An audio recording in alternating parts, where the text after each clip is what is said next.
Iran में इस समय जो हालात बने हुए हैं वे सिर्फ वहां की जनता या सरकार तक सीमित नहीं है, बल्कि इसका असर सीधे सीधे भारत जैसे देशों पर भी पड़ सकता है। और यही वजह है कि यह संकट भारत के लिए चिंता का बड़ा कारण बनता जा रहा है। ईरान में महंगाई, बेरोजगारी और ईरानी मुद्रा के लगातार कमजोर होने से शुरू हुए विरोध प्रदर्शन अब सिर्फ आर्थिक मुद्दों तक सीमित नहीं रहे, बल्कि धीरे धीरे राजनीतिक अस्थिरता और हिंसा में बदल चुके हैं। दिसंबर 2025 के अंत से शुरू हुए ये प्रदर्शन अब देश भर में फैल चुके हैं। हालात इतने बिगड़ गए हैं कि अब तक दर्जनों लोगों की मौत की खबर सामने आ चुकी है और अंतर्राष्ट्रीय मीडिया के मुताबिक असली आंकड़ा इससे कई ज्यादा हो सकता है। हालात पर काबू पाने के लिए ईरान सरकार ने 7 जनवरी से इंटरनेट और मोबाइल सेवाएं तक बंद कर दी हैं, जिससे साफ है कि सरकार दबाव में है। अब सवाल उठता है कि इसका भारत से क्या लेना देना है। दरअसल ईरान भारत के लिए सिर्फ एक देश नहीं, बल्कि एक बेहद अहम रणनीतिक और व्यापारिक साझेदार है। भारत ने पिछले कुछ सालों में मध्य एशिया, रशिया और यूरोप तक अपनी पहुंच मजबूत करने के लिए जिन परियोजनाओं पर काम किया है, उनमें ईरान की भूमिका एक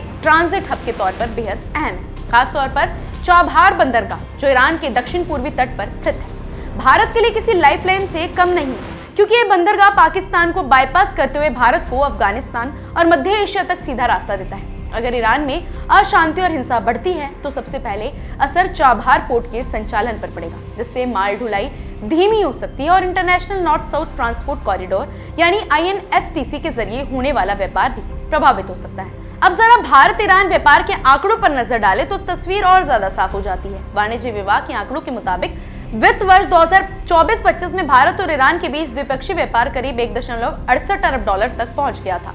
इसमें भारत ने करीब 1.24 अरब डॉलर का सामान ईरान को निर्यात किया, जबकि ईरान ने लगभग 0.44 अरब डॉलर का आयात किया गया। यानी भारत को करीब 0.80 अरब डॉलर का ट्रेड सरप्लस मिला। सोचिए, अगर हालात और बिगड़ते हैं तो ये संतुलन कैसे बिगड़ सकता है। भारत ईरान को चावल, चाय, चीनी, दवाइयाँ, कृत्रिम फाइबर, इलेक्ट्रिक मशीनरी और आर्टिफिशियल ज्वेलरी जैसे जरूरी सामान भेजता है, जबकि ईरान से भारत में सूखे मेवे, कांच के बर्तन और अकार्बनिक रसायन बड़ी मात्रा में आते हैं। ऐसे में अगर सप्लाई चेन बाधित होती है तो इसका असर सीधे भारतीय बाजारों और कारोबारियों पर भी पड़ेगा। इसके अलावा ईरान की अस्थिरता का एक बड़ा भू राजनीतिक पहलू भी है। जून 2025 में इजराइल और यूएस के साथ हुए टकराव के 1 साल के भीतर ईरान का दोबारा संकट में फंसना पूरे पश्चिम एशिया को अस्थिर कर सकता है, जिसका असर ऊर्जा आपूर्ति, समुद्री मार्गों और क्षेत्रीय सुरक्षा पर भी पड़ सकता है। भारत जो पहले ही वैश्विक अनिश्चितताओं से जूझ रहा है, उसके लिए ये स्थिति किसी नई चुनौती से कम नहीं है। तो सवाल यही है,